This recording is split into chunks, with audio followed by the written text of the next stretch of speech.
Well, tough discussions are expected between state leaders and the Prime Minister in today's National Cabinet meeting over the plan to allow more stranded Australians back into the country. The federal government unilaterally announced this week the cap on passenger arrivals into Australia will be increased by 2,000 from next Friday. But not all states which run the hotel quarantine are on board. The cap of 4,000 was agreed by National Cabinet in July to prevent the quarantine system from being overwhelmed. The meeting is also set to hear a report from a former federal public servant into the effectiveness of the quarantine program across the country.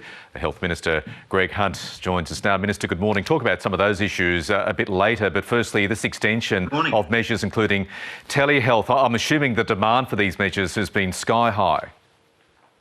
Absolutely. So we've had over 30 million telehealth consultations, and it's a system which effectively was brought forward by 10 years in 10 days. We had a long-term plan to bring this in Australia, and we actually learned a lot being able to do something so quickly as we went into the national lockdowns.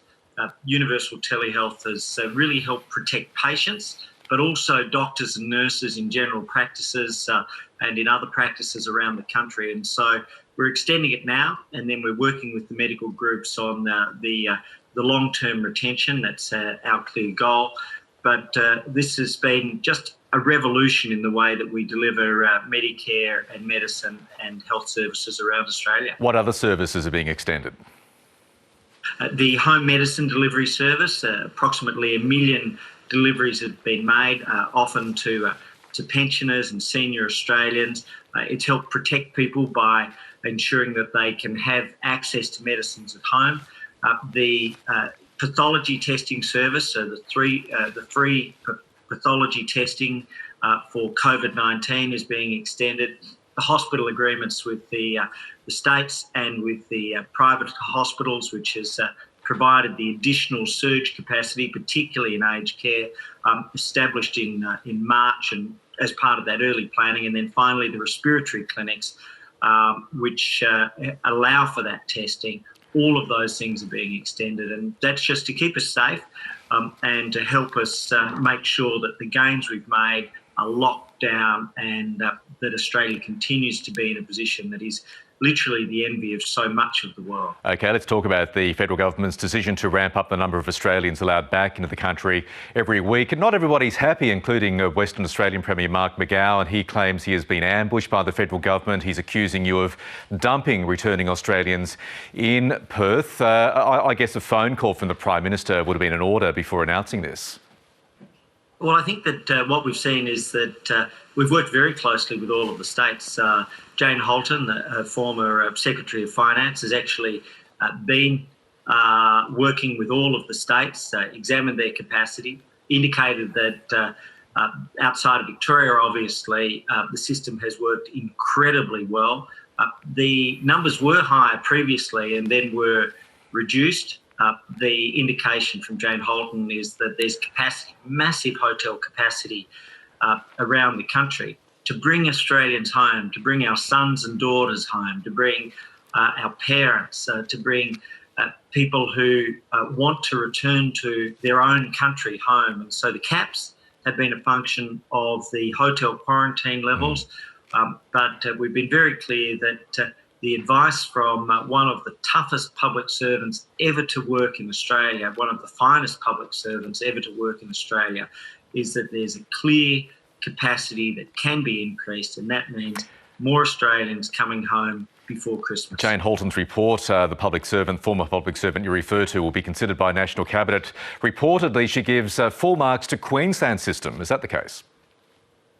She's been very positive, overwhelmingly, about the performance of the states. But Queensland in particular? A particular review of Victoria still to come, but around the country, the hotel quarantine system has worked well. Almost 2,500 cases have been detected in hotel quarantine. That's prevented those cases escaping to the community. We would have been a massively different country now, but for this system. Now, we know the consequences when there was a breach in Victoria, and we've lived, as have you, the challenges and the agonies so we can see how fundamentally important it is both to bring Australians home on the one hand, but to protect Australians on the other. Okay, and we had the news yesterday that there were only 28 new coronavirus infections in Victoria for the previous 24 hours. One of this country's leading epidemiologists, Mary Louise McLaws, told us on News Breakfast yesterday that that was great, and Daniel Andrews' leadership should be praised for that, claiming that every step he has taken has been a sensible one. Would you like to add your voice to that? Look, our view is that around the country, the public, the different tiers of government have done an outstanding job. Victoria had the second wave, really with two great challenges. One was the fundamental breach of the hotel quarantine and the contact tracing challenges, which have been very well documented, but it's improving. And that's so immensely important. And we've seen significant improvements in the contact tracing, and I've welcomed them.